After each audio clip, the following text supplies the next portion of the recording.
WeAreSC's Recruiting Roundup with Scott Schrader. I am Dylan Brashier, and we're back on another Friday with some very important news.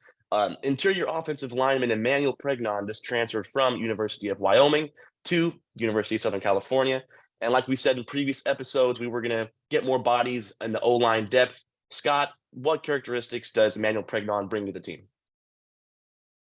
Well, as far as the characteristics that he brings to the team, is the first one you can't help if you've seen him before. So that stands out. He's very large. He's huge. He's athletic. He's a guy that can move, which is what Josh Henson wants in his offensive linemen. He doesn't want them just to be able to block at the line of scrimmage. He wants these guys to be able to move downfield, move out, pull, and a lot of stuff that, not every offensive lineman is able to do. But he comes in with a boatload of experience, and anytime you can add a veteran like this, and USC was trying to go after another guy that they had visiting from the University of Houston, and Cameron Johnson as well.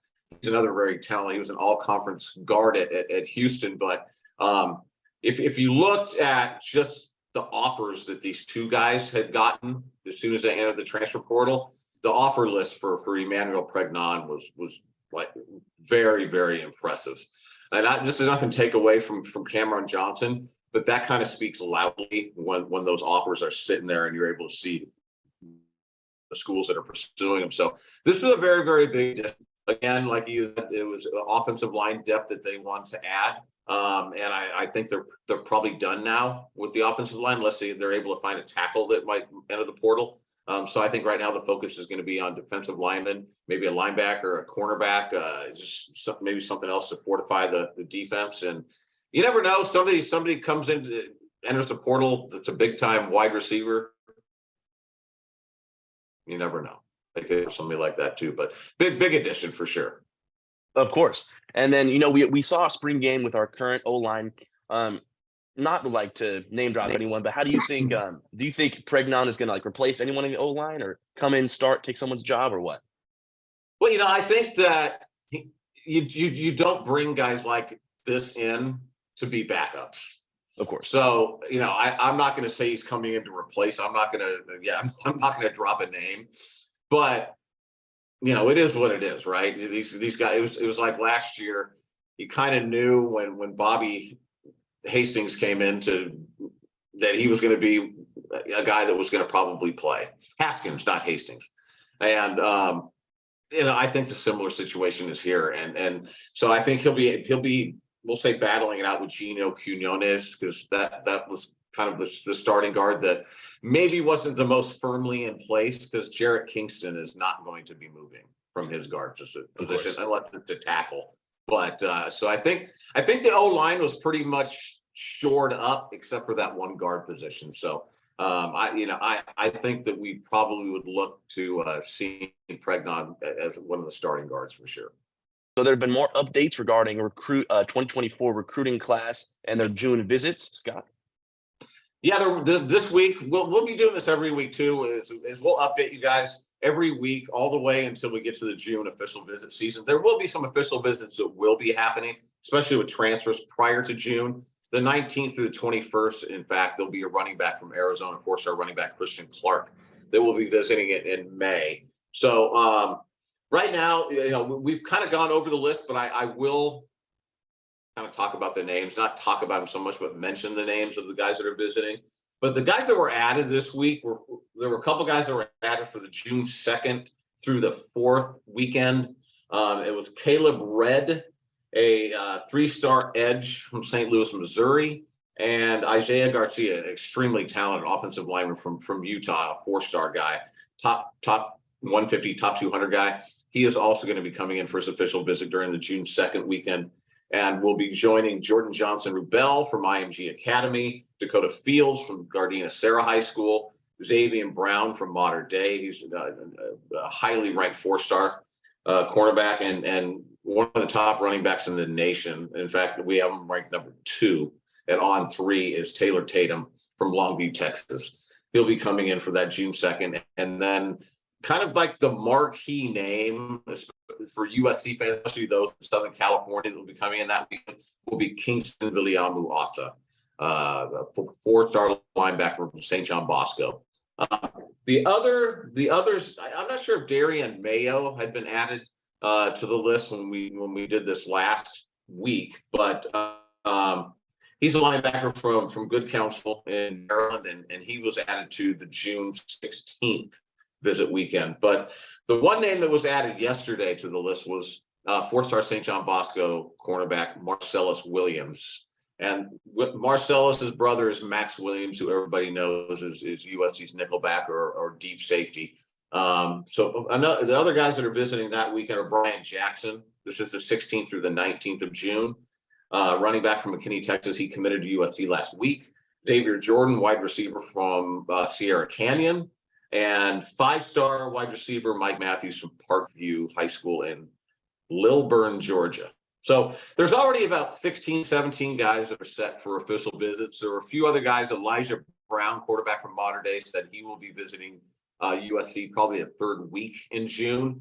DeAndre Carter, a four-star offensive lineman from Mater Dei, told me that he's going to be visiting in June, doesn't have a date set also.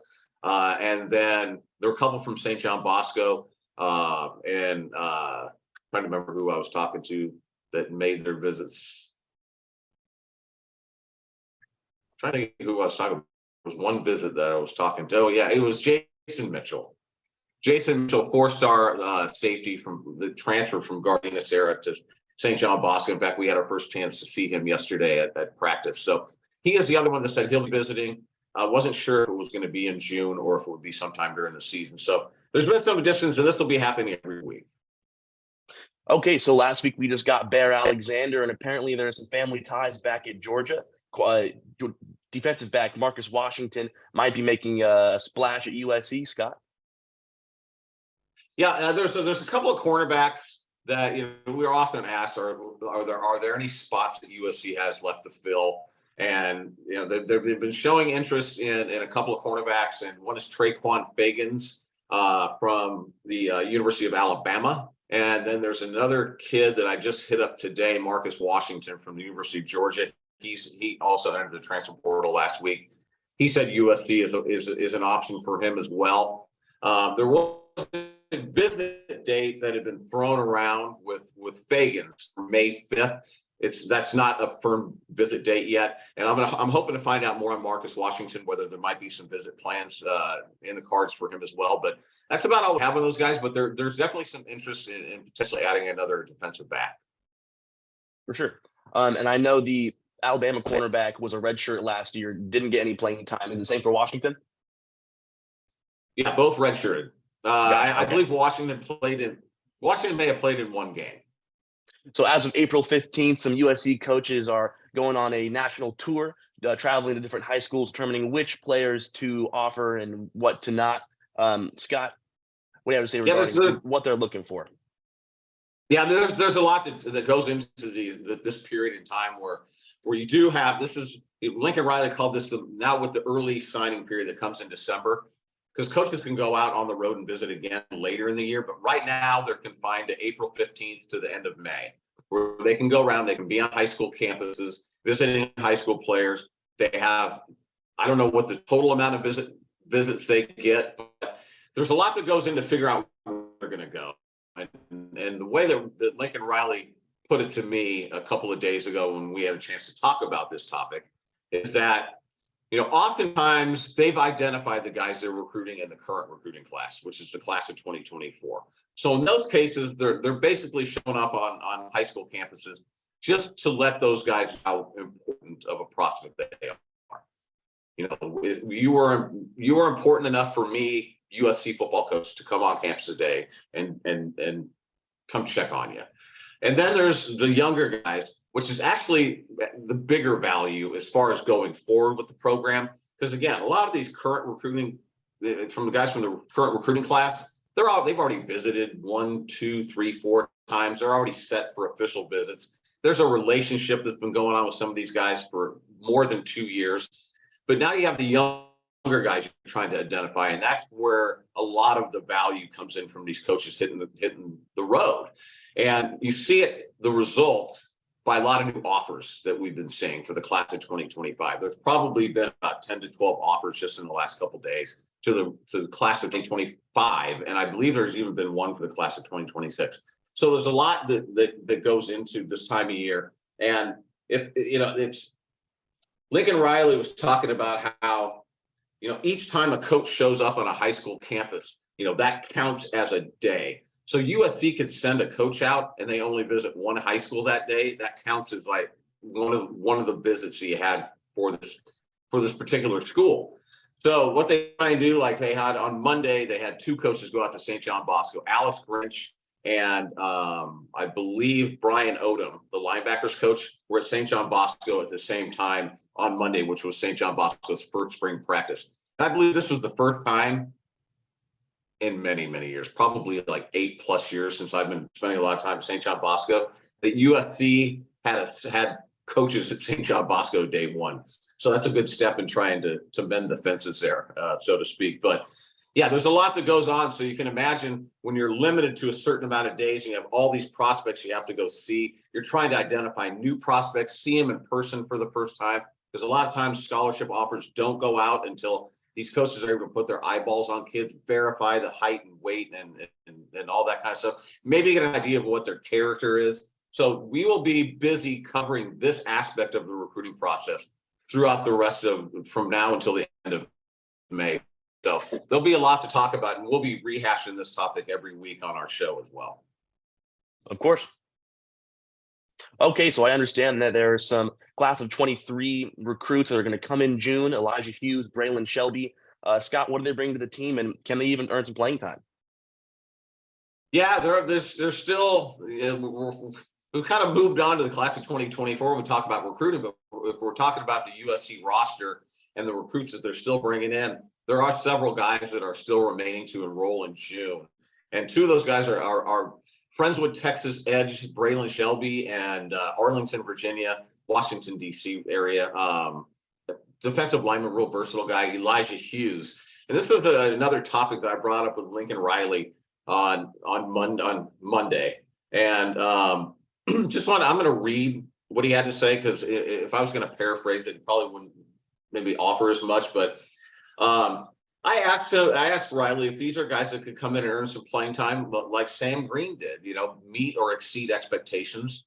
It's going to be more challenging for these guys because they were not at USC in the spring. But Sam Green at the same time established himself as a guy who's going to get playing time in the springtime. So that was right off the bat. So Riley said, I don't think there's any question about these guys being able to come in and earn some playing time. Riley thought these were two of the most versatile defensive linemen in the country, regardless of ranking, or regardless of what the offers were. For USC, these were two of their top, considered the most versatile guys. So you have the question that Riley had with Braylon Shelby, is he going to be a guy that could come in and be a 260-pound monster, or is he going to be a guy that's going to be 240 pound, really athletic, quick guy, explosive off the edge. So, that's to be determined, but this is a guy that could, and he's physically ready to come in and play the edge position right off the start. Elijah Hughes was a guy that I went to go see a couple of times. The first time I saw him, he was working out at right guard. Because they don't have any players on his team, Liberty High School in Washington, 2 plays. So he's just really twitchy guy. Going to be one of the most challenging guys probably to go up against for the USC defensive lineman. Whether he's physically ready or not, I don't know. I tend to believe he is. Not to be a guy that's going to be one of the main players on defense, but it's certainly a guy that can come in certain situations. But Riley said, what he said about Elijah Hughes, you could make an argument for him to play anywhere on the defensive front. And he's an extremely smart player, very, very versatile in a single gap vertical penetrating defense. So, they're not really sure where they're going to be putting him, but he's probably going to start off somewhere in the interior. But these are two guys that we'll probably be talking about a lot in the fall. Okay, thank you for tuning in to WeAreSC's Recruiting Roundup with Scott Schrader. It's been a pleasure, and fight on.